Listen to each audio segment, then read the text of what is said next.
because my boys. So we're starting the like scheduled programming. Is that what Ooh, you? he almost got We caught have there started. again. I'm recording. Hello, everyone, and welcome. Oh Jesus! Oh man. Hold on. Look, can you see my desktop? How do I get this full screen? This is Pablo Racing. Okay. Pat, hit the maximize button. Pat. Yeah. Pat, the maximize. Yeah. Okay. You'll notice they always play like kick-ass rock in between. Pretty good quality, but there we go. Is he green? Yeah, he's green. So he just stomps the whole way? This is his only win in 41 races, but it was so he wasn't that fast. He smokes those nerds, so talk to them. I mean, he was very close to getting caught there at the end. Yeah, I mean, he was kind of running out of steam, but okay. All right, so yeah, boys, thank you, two gentlemen, for joining me. Super quickly, we'll just go through the couple things. One is the rules of DraftKings, how it works. One is a quick how-to. One is a quick strategy, and then one is pulling the week's matchups. But we'll keep this like 5 to 6 minutes so everyone can just watch it super quickly. And yeah, it's not that hard. It's not that bad, David. So, okay, so the rules are very simple. There's only a couple things that I think that everyone should know that I don't think people necessarily do know moving into DraftKings. And so one of those is that DraftKings is PPR. So you get a point for every reception that a player makes. Everyone knows what PPR is, but I think that definitely changes things as far as like what your strategy should be. I'm trying to find the rules and scoring. So it's 4-point passing. We always play 4-point passing. It's only -1 for an interception instead of -2. And there's a bonuses. So you get 300 plus yards passing, you get a 3-point bonus. Same thing with a 100 plus receiving yard game is +3, and 100 plus rushing is +3 as well. So all that QB stuff is like basically saying Ryan Fitzpatrick is kind of good because you only lose a point for every interception, and you can get points for the 300-yard passing game. So if he plays his shit, you still get points. It's a good example. Like you basically, it's like very points forward. You're gonna get lots of points. A good score in DraftKings isn't like 12 to 14. A good score is like 20 to 30. So it basically is like you want obviously running backs who catch the ball. You kind of, when watching the games, you look out for like the 100 plus yards, 300 plus yards. Like that is fun to kind of root for, like heading into the third quarter or fourth quarter or whatever, like getting over that bump. So that's like the main thing. In general, though, like it's pretty straightforward scoring, but PPR definitely changes things. Like, and that allows you to also have some flexibility as far as like getting cheaper players, because you can basically find like a Chris Thompson or something who's like $3,000. And if he catches 6 passes for 60 yards, you got yourself 12 points for $3,000, which can add up. The other thing is, it's gone over the premise yet, Pat? What was that? Have you even gone over the premise yet? What of the league? Of DraftKings? The premise of DraftKings is that you have your salary, $50,000, and you build this lineup remaining under that salary. The average you have per player is 5,555. DraftKings sets how much value is each player.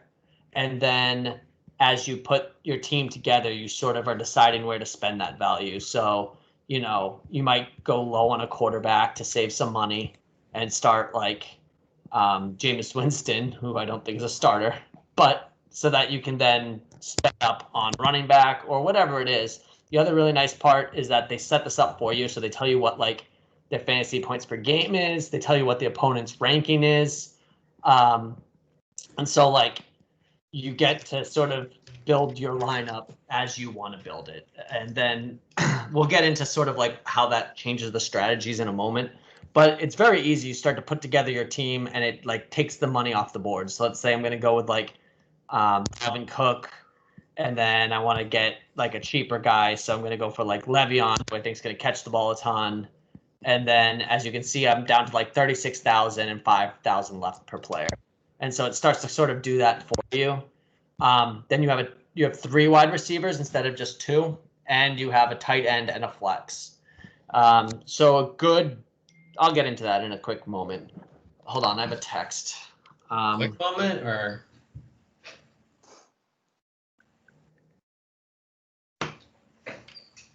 Yeah, I feel like we get it. I'm not sure this needs any explanation, Pat. This isn't like a card game. This is like fantasy, and you just pick your team. Hey guys. Yeah.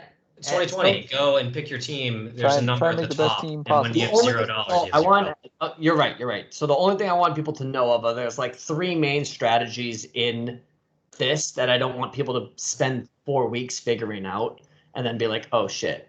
So one of those is like stacking. That's where you're taking players on the same team and putting them in the same lineup. And in weekly fantasy, that doesn't really make that much sense because you don't want to have all your eggs in one basket. But in daily, it helps because you're kind of minimizing the likelihood of things happening. You're basically saying like, all you need to go right is that Tampa Bay has a big game, and so I'm going to put Tom Brady, Mike Evans, and Chris Godwin all on the same roster, and I'm just basically betting on that being a high-scoring game. And that's like the most general stack is QB, wide receiver, tight end, or QB, wide receiver, where you're basically just, instead of having to have 10 things go right for all your players to score big, you're minimizing how many things have to go right. I just need Tampa Bay offense to do really well. Then the other one is running back and defense. That's the same kind of concept where you're basically saying like you want the defense to be shutting down the other team. If the defense is shutting down the other team, that running back is more likely to have a lot of carries. The game flow is going to feed into the running back's hands because you think Baltimore is going to stomp on Cleveland. And so you're going to make sure that you have the defense for Baltimore and the running back, and you're kind of coordinating those two together so that you can basically be not having to get a million different things right. You just have to get the fact that Baltimore is going to stomp out Cleveland and run the ball a ton. We're playing head-to-head though, right? Yeah, so that's the last thing is like the difference between a cash and a head-to-head lineup. So like a cash, you just have to win. Yeah, so a cash lineup, how many points you score, or a tournament lineup is like shooting for the moon type plays where you're might be a little less conservative, or you might be trying to basically go the opposite way of everyone else. Like let's say like in the example of where Kamara got hurt and basically Latavius Murray was $4,000. In a tournament, you might not want to play him because basically everyone's going to be playing him. But in a head-to-head, you want to play him because everyone's going to be playing him, right?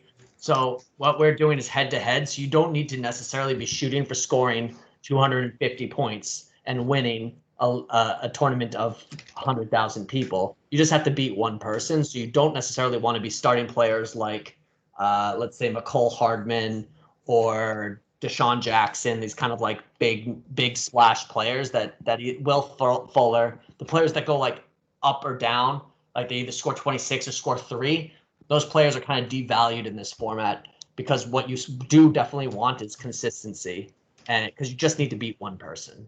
Hey, Pat, are we going to be able to see what other people's lineups are before the week starts, or are we just blind? You don't see until, and the other kind of exciting part of that is you don't see until the game starts.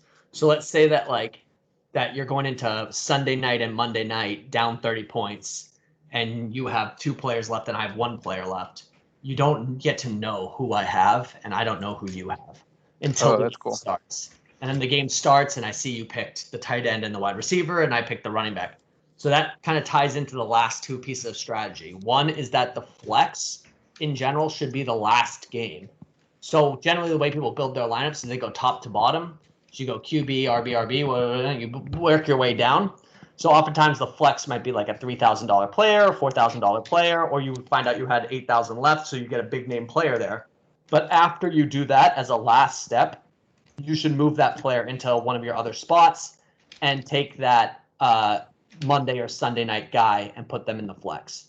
And the value of that is that, let's say I am down by 25 points going into Monday night, and I have right now Miles Sanders and I need a 30-point game, not a 15-point game, I might actually put in Deshaun Jackson there because I need 30 points to win the week. And being in the flex position gives me that flexibility versus if I had him locked in the RB, I would just have to play Miles Sanders and hope for the best. So you want to try to have that last guy be in the flex there. And the other thing, there was one other point along those lines. I can't remember it. So is flex all 3 positions? Flex is all 3 positions. Yeah. Mm-hmm. Is there a reason you've been fucking around with Sleeper so much and like I get notifications about it? Yeah, I was setting the lineup in there. We're gonna run the league through Sleeper still, so all the standings will be in there. Every week's scores will be in there. What place you're in that counts as standings, but all that stuff is gonna and who you're playing each week is all gonna be in SleeperBot and have that controlled through there, so that at least isn't in like an Excel spreadsheet or something like that. It looks the same. Okay, DraftKings doesn't do it. No, DraftKings doesn't do these sort of like year-long leagues the same way. Yeah, it's dumb of them. It is really dumb. It seems like a pretty basic next step is like. Well, you can buy stock in these morons right now. So if you want to voice your opinion, you can. Who are they owned by? Yeah, it sounds like I don't want to buy stock. They have their own stock. It's like DKNG. They like bought out another stock. Along those lines, I decided this year instead of doing last week to be. Oh, and the last thing is just like as this is going to work, you'll basically get a notification that invites you to each week's contest. We'll have a different contest each week where you enter a team. It's going to be called Lick That Mask Weekly. You enter your team. You have to have your lineup set by the time the game starts. So if you have no one by Thursday, that's fine. That just means you can't play anyone this Houston KC game. But generally, you want to set your lineup before Thursday to give yourself access to those players. And you can change your lineup all the way until the game starts. And the way it works is you get $10 for coming in first. Then otherwise you have your matchup against the person you're playing against. That matters towards the playoffs. So the first 6 teams are going to make the playoffs this year with the 1 week wildcard weekend, followed by a 1 week playoff, followed by a 2 week final. And during that time, we're also going to be running like a March Madness style game that is like a tournament where everyone's going to be in it. The top 9 move on from the first week, top 6 move on from that week, top 3 from that week, and of that, the final person wins $140. So we're going to sort of have like two different playoffs to keep everyone engaged towards the end. And the last thing is that I switched it up, so I'm picking randomly the week 1 matchup instead of the week 12 matchup. So you don't know who you're playing week 1 right now, and I'm going to pull that out right now. Oh, fun. Yeah. Ooh. Who's mine? Any questions from the panel? Yeah. Why'd you make it so hard? What's hard? No, it's just like it's a play on the thing that we do. So excited about this? Is that what? Okay, so first matchup is Jesse versus Verk. I'm gonna write this down. Jesse Verk. That shit's JV. Nailed it. Underappreciated. Next one's Sean versus me. Why don't we just do rivalry week 1? That's week 3. Brian Makes sense. versus Ben. Who do you think's gonna be the worst at this? Sam. That's just a coincidence. Versus Bryce. You guys might be facing each other, boys.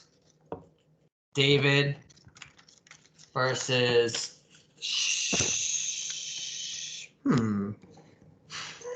Oh boy. Sean part 2. So whoever I forgot. And then boy. James versus Bart. What? Gonzo. David you pushed Sean twice? Yeah, David versus Gonzo. And James versus Bart. Yeah, all right. So, yeah. All right, I like it actually. I think it'll be good. My feeling is that, like, I don't know. Is luck higher? Maybe. The luck? Feels like it is, yeah. I think so, because, like, there are bad players that you choose for the wrong reasons who will get 47 points because they catch, like, 7 touchdowns. I feel like in this format, and I don't know. I don't think luck's higher. If everybody keeps following the same resources, though, we're gonna have a lot of fucking copycat teams. The whole point is that the luck's lower because instead of you getting an injury week 2 of your round 1 pick and being fucked for the season, you get to start over each week. So there's no real reason that you shouldn't be competitive if you want to be good at this. Yeah, but it's like the big things that blow up your team luck is disappeared, but like this is more the luck of did I pick the right receiver of like, oh, Julio Jones has a good matchup this week, and you know OBJ has a good matchup this week, and they both have perfect matchups. Yeah. They call it exactly, and you're just like, oh, yeah. I guess the wrong one. Yeah, or like, hey, I picked Tariq Cohen and he scored 53 points because they just passed the ball to him a million times, and he had 200 receiving yards, 100 rushing yards, and wow. So it's PPR heavy? It is PPR, yeah. Yeah, full PPR. Full PPR. Mm-hmm. So that's a big difference for us, which, you know, changes it pretty drastically, but it does, in my opinion, make the watching experience a lot of fun because if you're following your team or whatever, every time the ball gets thrown towards your guy, you know you're getting points on the board, which is fun. And that can lead to like some exciting Sundays and Mondays. I think it'll be really funny going into Monday night or something like, you know, not knowing who you have and who the other person have, and kind of like deciding like who you got to play to kind of eke out the win. It'll be cool. And if you click on the person you're playing against in DraftKings, it'll pull up your 2 teams against each other and show you sort of like that head to head. You just have to click on the person and know who you're playing against. And then, yeah, I think it's going to be pretty fun. I don't know who's going to be the worst at it. I think Ben. Ben is a good guess. Maybe I think Pat, just because like I could see that being very frustrating for him. That what? Like I could just see the whole talk track of like that you know the most about this, but you're still somehow the worst, and that just seems like a likely thing that could happen. Yeah, then you're just gonna complain that we keep getting lucky and like just bad. I've been doing this for years. I discovered so lucky. Every week, I'm the highest, points against. But and the other thing is that we're just kind of investigating whether like a new playoff system works, whether ditching keepers. Like this is a good chance, I think, to like kind of reassess the league and just decide next year where we're gonna go from here. So like moving to 6 teams in the playoffs with like a wild card weekend. Ditching this whole thing about pulling an extra player and using it for playoffs could work. So I still think we should do wild card playoff, all 12 teams, crazy buy system. That thing is awesome. Yeah, that's what we'll do. All right, boys. We could do a free for all every week with ranking points. Ooh, you actually could do this. It's more like rotisserie baseball, where we all play all of each other every week, and then you either get 10 points or 1 point, depending on whether you came in first or last. It'd be really fun, actually.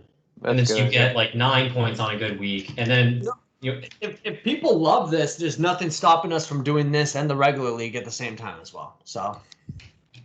Oh, great! More leagues, what everybody needs, but yeah.